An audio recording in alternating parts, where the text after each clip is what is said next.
छोटी छोटी राहें मिलके कहीं दूर दूर मंजिल पर जाएगी।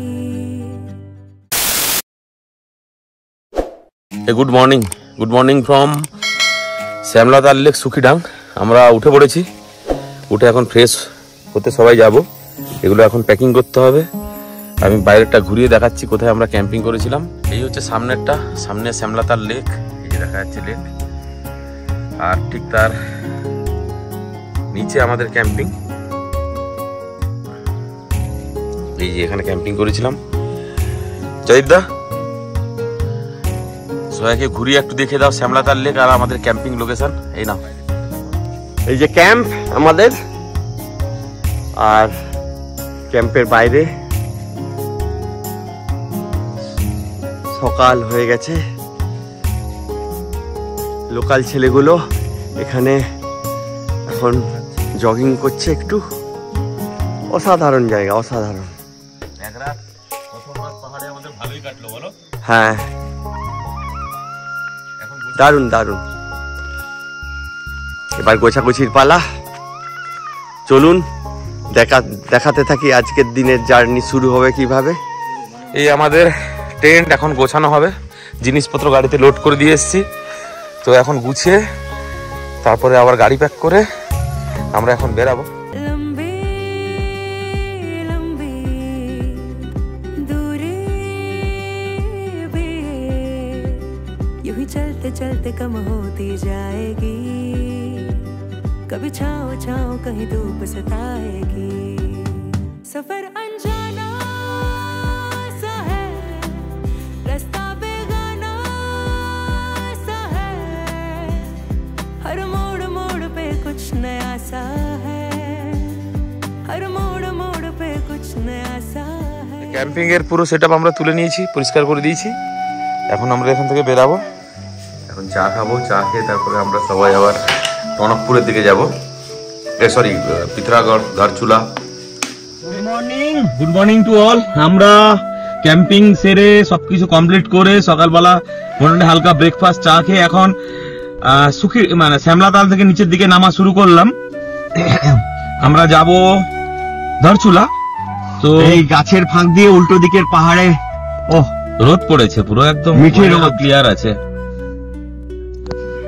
তো আমরা শ্যামলাতাল থেকে সুখিডাং হয়ে নিচে নেমে এলাম মেন ধারচুলা যাওয়ার মেন রোড, ধারচুলা হাইওয়ে যেটা আছে।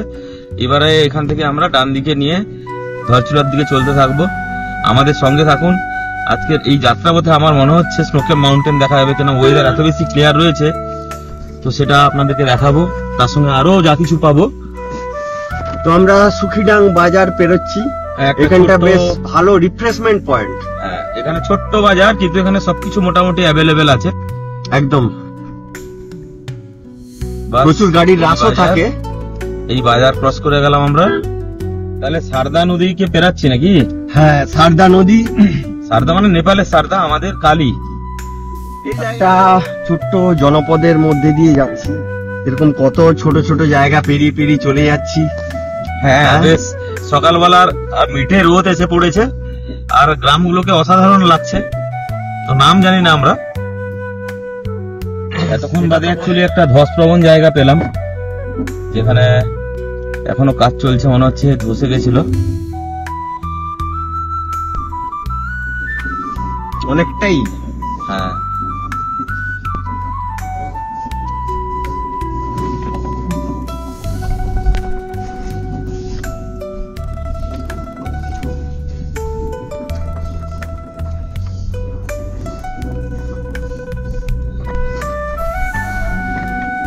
আবার একটা ছবির মতো গ্রাম এলো। কি নাম জয়দীপদা বললে? ধৌল। দারুণ দারুণ। দেখো পাহাড়ের মাথায় রোদ পড়ে, বিভিন্ন টাইপের গাছও রয়েছে এখানে। একদম মনে হয় একটা পাহাড়ের টপে মনে হয়। দেখো একটা পাহাড় থেকে যেন অন্য একটা পাহাড়ের রেঞ্জে ঢুকে যাচ্ছে মাঝে এই জায়গা। বাচ্চারা স্কুল যাচ্ছে, রোদ পোহাচ্ছে দেখো সিঁড়িতে বসে বসে। আমরা কিন্তু এখনো চম্পাবাদ ঢুকিনি, তার আগে থেকে স্নোকেপ মাউন্টেন, মানে এত ওয়েদার ক্লিয়ার রয়েছে। তো আজকে মনে হচ্ছে দারুণ লাগবে আমাদের ব্যাপারটা। চম্পাবত ঢুকবো। এটা চম্পাবতের আউটস্কার্ট। জায়গাটার নাম। আমরা চম্পাবত ঢুকছি, কিন্তু এখন থেকেই স্নোকেপ মাউন্টেন দেখা শুরু হয়ে গেছে। ওই উপরে যদি দেখতে পান, একটু চা খেলাম ওই আগে। এরকম চারদিকটা অসাধারণ। চম্পাবতে যখন ঢুকছি, বাড়িগুলো দেখো দূর দিয়ে কত রঙিন ঘর বাড়ি, সুন্দর সেজে আছে সব, পুরো নিস্তব্ধ মনে হচ্ছে। এখন সকাল বলতে সকাল 9:25 বাজে। দেখো দাদা ঘর বাড়িগুলো, গাড়ি ঘুরলে কেমন থাকে সাজানো, দেখো অসাধারণ লাগছে দেখতে। রং বেরঙের ঘর, সেই জন্য আরো বেশি কালারফুল লাগছে। আরো বেশি কালারফুল লাগছে একদম।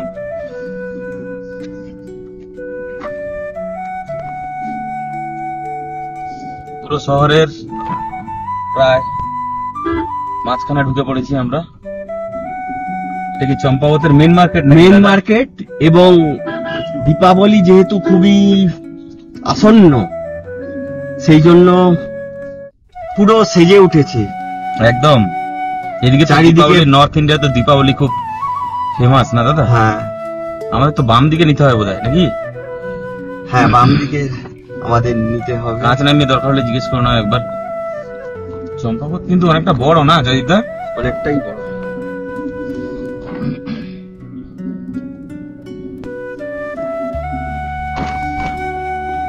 তা আমরা পৌঁছে গেলাম লোহাঘাট বাজারে। পুরো দীপাবলির রৌনক চলছে এখানে, দেখো সামনে বাস ছাড়ছে, ট্রাক যাচ্ছে, একটু কনজেস্টেড এলাকা এটা, খুবই আগের বারও দেখেছিলাম আমরা লোহাঘাট বাজার। এর আগের বারও আমরা দেখেছিলাম, খুব জমজমাট, খুব ভালো লাগে। কিন্তু রাস্তাটা খুবই সংকীর্ণ, অনেক গাড়ি একসঙ্গে ছাড়ে। আর লোহাঘাট বাজারে এলে রং বেরঙের কত জিনিস যেন বিক্রি হচ্ছে। সামনে পুরো স্নোকেপ মাউন্টেন দেখা যাচ্ছে, অসাধারণ লাগছে। আজকে সারাদিনই দেখা যাবে মনে হচ্ছে। তো আমরা চলেছি আগের দিকে। আরো ধারচুলা হচ্ছে কি 152 কিলোমিটার আমাদের পাড়ি দিতে হবে ধারচুলা পৌঁছাতে। ওরে পঞ্চচুল্লিকে দেখো ভাই সামনে থেকে, পঞ্চচুল্লি বড় পিকটা, ওইটাই গতবার শুধু ওইটাই দেখেছিলাম। ডান দিক থেকে বাম দিক পর্যন্ত টোটাল রেঞ্জ, অঞ্চল জুড়ে টোটাল রেঞ্জ দেখা যাচ্ছে। জানি না আগে যদি এই গাছগুলো না থাকে, আমরা তো দেখতে পাচ্ছি, তাহলে দেখাতে পারবো আপনাদেরকে। আমরা বানতলি পৌঁছে গেলাম, তাই তো? বানতলি বলে ছোট্ট একটা গ্রাম আমরা পেরাচ্ছি। ওপারটা দেখো অসাধারণ, ধাপে ধাপে একদম চাষ হয়েছে। সামনে পাইনের জঙ্গল, আর পাইন ফরেস্টের ঠিক পেছনে স্নোকেপ মাউন্টেন পুরো এন্টায়ার দেখা যাচ্ছে উত্তরাখণ্ডের, প্লাস কিছু নেপালের সিংহ আমরা দেখতে পাচ্ছি। বানতলি পৌঁছানোর বেশ কিছুটা আগে থেকে কিন্তু রাস্তা আমরা বেশ চওড়া পেয়ে গেছি, কারণ লোহাঘাটের পথ থেকে অনেকটাই ন্যারো ছিল রাস্তা, ন্যারো এবং মানে একদিক ভেঙে গেছে। দেখো হিমালয়ের কি রূপ। হ্যাঁ, হ্যাঁ, দূরে ওই গাছগাছালির ফাঁক দিয়ে পুরো হিমালয়ের যে রূপ এখানে দেখতে পাওয়া যায়, একদম অসাধারণ। রঙও পুরো চেঞ্জ হয়ে গেছে একদম। নীলের দেখো কত রকম যেন ছটা একই জায়গায়, ওইখানটা একটু পান্ডুস রং, এদিকে হালকা, পরে তো পুরো নীল। অসাধারণ লাগছে জায়গাটা। ওটাটা কভার হয়নি, এই যে কিছু এইভাবে পুরো একদম পরিষ্কার দেখা যাচ্ছে পুরোটা। যদি আমি ঘোরাই 360 ডিগ্রি, তো আমরা ঘাট বলে একটা জায়গায় পৌঁছে গেলাম। এই ঘাট, এই যে ব্রিজটা পেরিয়ে আমরা যাব পিথরাগড়ের দিকে। আর সোজা যদি চলে যেতাম, যে রাস্তাটা পুরো নৈনিতাল নিয়ে যাবে, হালদোয়ানি হয়ে, নৈনিতাল হয়ে হালদোয়ানি, ওই আগে দেখা যাচ্ছে ব্রিজটা। আমরা ব্রিজ পেরিয়ে ডান দিকে চলে যাবো এখন টুয়ার্ডস পিথরাগড় ধারচুলা। এই তো একদম আলমোড়ার উপর দিয়ে যায়। এছাড়া আবার তোমার পাতাল ভুবনেশ্বর, গঙ্গলিহাট, ওই সাইডেও সোজা দেখা যায়। এখান থেকে ধারচুলা 121 কিলোমিটার। আচ্ছা, পিথরাগড় 29 কিলোমিটার। তো চলো তাহলে, হ্যাঁ আগের দিকে চলা যাক আরো। কালী নদীকে আমরা পেরাই আরেকবার।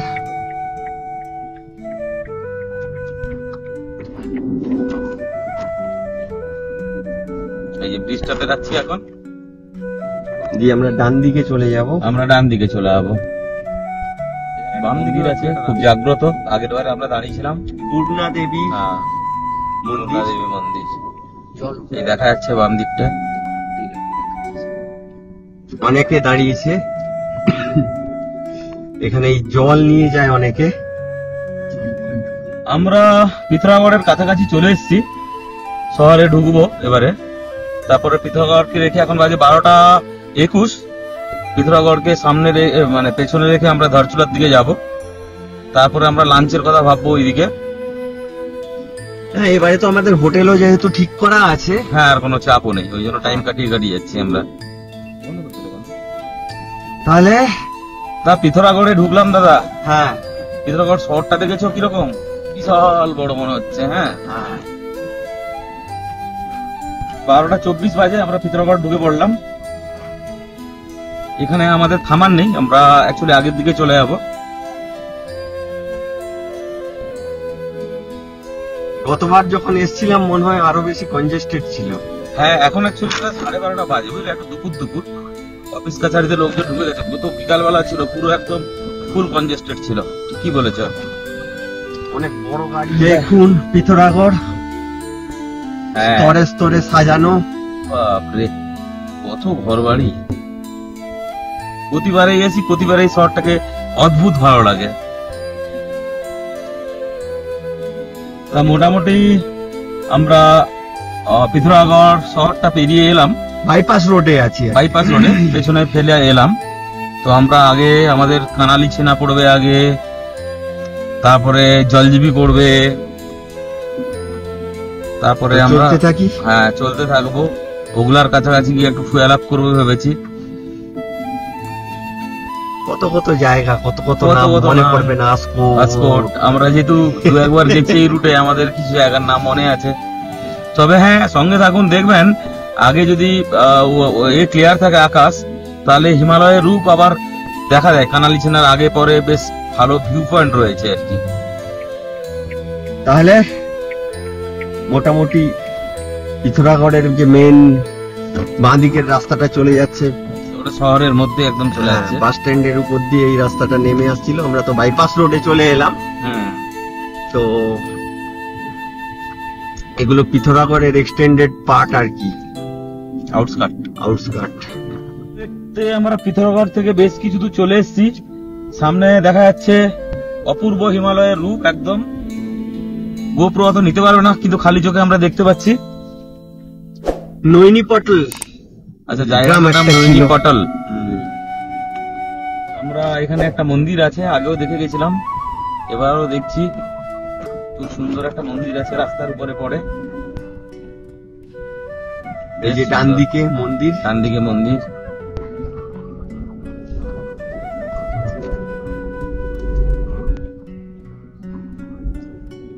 দেখো গ্রামটা কি অপূর্ব গ্রাম দাদা। সেবারেও অসাধারণ লাগছিল, আবার যাচ্ছি, আবারও ভালো লাগছে, অন্যরকম লাগছে। তখন তো পুরো মালটা ভরে ছিল গাছ, ঠান্ডার সময় মালটা ভরে গেছিল সব গাছগুলোতে। এই যে গাছগুলো মালটার গাছ, চাষ করছে উপরে। দুপুরে লাঞ্চের জন্য থেমেছি, কিন্তু যেখানে বসছি এরকম একটা সুন্দর ধাবা রাস্তার উপরে, আর তার এই জানলা দিয়ে হিমালয়ান ভিউ দেখা যাচ্ছে। একটু মেঘ জমে গেছে আকাশে, কিন্তু স্নোকেম মাউন্টেন তার আড়াল দিয়ে দেখা যাচ্ছে। আমাদের লাঞ্চ ব্রেক, লাঞ্চ বলতে রুটি, একটু রাইস দেবে, কারি দিয়েছে, একটা সবজি আছে। বাইরে এরকম সুন্দর স্নোকেপ মাউন্টেন দেখতে দেখতে দুপুরে লাঞ্চ চাচ্ছি আমরা। আমাদের লাঞ্চ হয়ে গেল। তো যেখানে লাঞ্চ করলাম তার বারান্দা থেকে এরকম অসাধারণ সিনিক মাউন্টেনগুলো পুরো দেখা যায়। স্নোকেপ মাউন্টেন, পঞ্চচুল্লির পিক দেখা যাচ্ছে, আর নিচে ক্ষেত হয়ে আছে। অসাধারণ জায়গা। এটা ঠিক কানালি ছেনার 2-3 কিলোমিটার আগে হবে। আবার ব্রিজ পেরিয়ে গেলাম, দিয়ে আবার ডান দিকে নিয়ে নেবো আমরা। তো তাহলে আমরা একটু পেট্রোল নিয়ে এগাতেই পৌঁছে গেলাম ওগলা টাউন।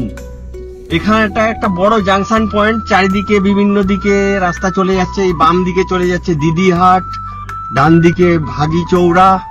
আমরা যাব সোজা যেটা জলজিবি যাচ্ছে। জলজিবি থেকে আবার দুটো রাস্তা কাটবে, একটা বাম দিকে মুন্সিয়ারি, ডান দিকে ধরচুলা। তো আমরা তো ধরচুলাই যাচ্ছি, এতক্ষণে আপনারা সবাই জেনে গেছেন ভিডিও দেখে। হ্যাঁ, তো আমরা যে পেট্রোল পাম্প থেকে তেল নিলাম, আর এখানে আরেকটা পেট্রোল পাম্প রয়েছে, এটাই লাস্ট ধরচুলার আগে ফুয়েলিং অপশন। তারপরে ধরছুলাতে একটি পেট্রোল। হ্যাঁ, তো আমরা অস্কট ঢুকছি। সামনে যেটা দেখা যাচ্ছে ওটা অস্কট ভিলেজ বা টাউন যাই বলতে পারেন, উত্তরাখণ্ডের একটা নির্জন জনপদ। রাস্তা দিয়ে মনে হচ্ছে শুধু আমরাই চলেছি, অনেকক্ষণ ধরে দেখছি কেউ নেই, নিস্তব্ধতা, কিছু ঝিঁঝি পোকার মতো ডাক, সামনে কিছু স্নোকেপ মাউন্টেন, আর আমার 3 জনের ভাঁড় বকা। এই হচ্ছে গিয়ে কাজ। তো একটা ছোট ব্রেক লাগবে মনে হচ্ছে, সেটা হয় জলজিবি নিয়ে নেবো, নাহলে অস্কট পেরিয়ে নেবো। ভালো জায়গা থেকে একটু দাঁড়াবো। আমরা আর কিছুক্ষণের মধ্যে জলজিবি পৌঁছে যাবো। 3:21 বাজে। আবার সেই কালী নদী আর সারদা নদী যাই বলবেন, তার সাথে সাথে সঙ্গে নিয়েই আমরা ধরচুলা পৌঁছাবো। জিবি ঢোকার কিছুটা আগে এখানে রাস্তার কাজ চলছে, তো আমাদের মিনিট 5-7-10 আটকে যেতে হলো। তারপরে আমরা আবার যাচ্ছি। এইরকম আমরা এখানে ধৌলি গঙ্গা, না এটা কি গঙ্গাকে পেরাচ্ছ? ওই কালীগঙ্গা। কালীগঙ্গা। আর এখানে আমরা জলজিবির যে ব্রিজটা ক্রস করতে ওখানে পৌঁছালাম। বাম দিকে চলে গেলে মুন্সিয়ারি, আমরা যাব ডান দিকে। তো ডান দিকে হচ্ছে গিয়ে তোমার ধরচুলা হয়ে উপরে তাওয়াঘাট বা পঞ্চচুল্লি, ওম পর্বত, আদি কৈলাস, লিপু লেক পাস, এটা এই রাস্তায় 30 কিলোমিটার এখান থেকে। হ্যাঁ, সামনে জলজিবি শহর পড়বে আর ধরচুলা, তারপরে ধরচুলা। জলজিবি বাজার, ছোট দুধারে দোকান, জমজমাট বাজার। রাস্তা খুবই সংকীর্ণ।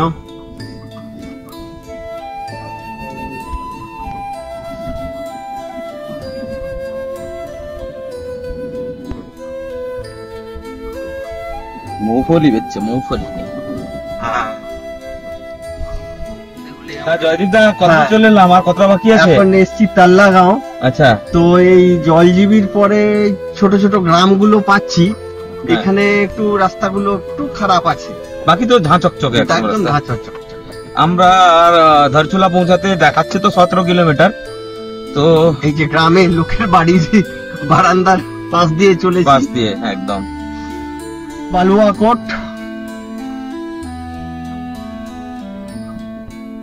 এরকম ছোট ছোট গ্রাম আমরা পেরাচ্ছি অনেকগুলো। নদী কিন্তু আমরা অনেক কাছে পেয়ে গেছি, একদমই পাশ দিয়ে। আর ডান দিকে যে রাস্তা, যে পাহাড়ের ওপাশের যে জায়গাগুলো, সেগুলো কিন্তু নেপালের মধ্যে। হ্যাঁ, ডান দিকটা পুরো নেপাল, আমরা ইন্ডিয়ার মধ্যে। মাঝখানে শুধু নদী ডিভাইড করে রেখেছে দুটো দেশকে। এক কথায় বলতে গেলে এটা নেপালের আপনার পশ্চিম সীমানা থেকে কালী নদীটা বয়ে আসছে, সুন্দর লাগছে, দেখেছ জলটা।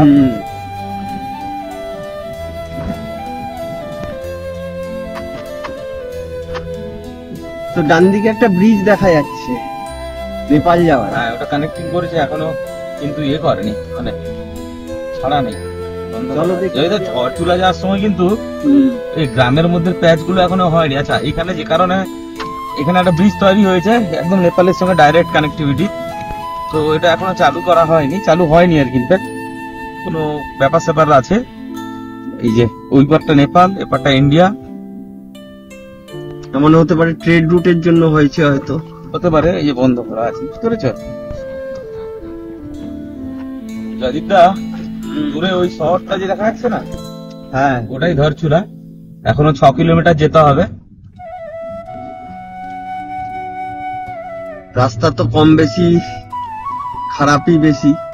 যে বিকাল 4:30, তো আমরা এসে পৌঁছেছি হোটেল গাংরি। এই যে হোটেল গাংরি পেছনে আছে, এদের নিজস্ব পার্কিং আছে, তো এখানে ধন্যুকে পার্কিং করে দিয়েছি। তো আমরা একটু ওই নেপালে যাচ্ছি, যদি ঢুকতে দেয় ঢুকবো। এটা হোটেল গাংরি, ভেতরে আমাদের গাড়ি আছে, আর উপরতলাতে আমরা আছি। এপারটায় আমরা এখন ইন্ডিয়াতে হাঁটছি। নদীর যে ওই যে ওপারটা, ওটাই হচ্ছে গিয়ে নেপাল। সাইডটা আগে গিয়ে দেখাচ্ছি। জমজমাট ধরচুলা মার্কেট, আমরা হেঁটে যাচ্ছি। ওই নেপালে যাওয়ার একটা ব্রিজ আছে, কিছুক্ষণের জন্য যেতে দেয়, সন্ধ্যা 7টা অব্দিও আজকে অ্যালাউ আছে। তো আমরা যাচ্ছি, সামনে বড় জয়দ্বীপটা হাঁটছে। দেখা যাক নদী অব্দি ঘুরে আসি। হ্যাঁ, তারপরে দেখা যাবে। এই যে দেখা যাচ্ছে ওপারে কিন্তু নেপাল, আমরা এপারে আছি এখন। একবার ঢুকবো, জিজ্ঞেস করো। আমাদের দীপাবলি, সেই জন্য পুরো বাজার জমজমাট। এটা দিয়ে না এটা দিয়ে চলে এসছি বর্ডারে। তো ওই পারে নেপাল, এই যে দেখা যাচ্ছে, আমরা যাব, লাইন দিয়েছি। আর এপারে ইন্ডিয়াতে আমরা আছি এখন। এটা সেই জায়গা, মাঝখান দিয়ে নদী বয়ে যাচ্ছে। ভাই নেপালে ঢুকছি এখন। এই মাঝখানে এই নদী নেপাল আর ইন্ডিয়াকে আলাদা করেছে। নদীর স্রোত অসাধারণ, নদী বয়ে যাচ্ছে। এটা নেপাল, এই যে কালী নদী বয়ে আসছে। ওদের সারদা, নেপালের নাম সারদা, আমাদের কালী। এই নেপালে ঢুকেছি আমরা। ওয়েলকাম টু নেপাল লেখা আছে এখানে। এখান থেকে কোথায় কি আছে, কোথায় কি দেখার আছে, দ্রষ্টব্য স্থান আছে। আর ওপারে যেটা দেখা যাচ্ছে ওই পাহাড়ের উপরে, ওটা ইন্ডিয়া। আমাদের ওদিকের ইন্ডিয়ার পোর্শন যেটা আছে ওর নাম ধরচুলা, আর এদিকে দারচুলা। দারচুলা লেখা হ্যাঁ, রয়েছে। দেখো দারচুলা লেখা আছে। তো এটা পার্থক্য, মাঝখানে নদী আর কালী নদী, ওটা ডিভাইড করে দিয়েছে ওই ব্রিজটা, বাস। আর নেপালের দ্রষ্টব্য স্থান এখান থেকে সব যে কত কিলোমিটার দিয়েছে ডিটেলে। মানি এক্সচেঞ্জ হচ্ছে, নেপালি মুদ্রা আর ইন্ডিয়ান মুদ্রা দুটো চেঞ্জ হয়।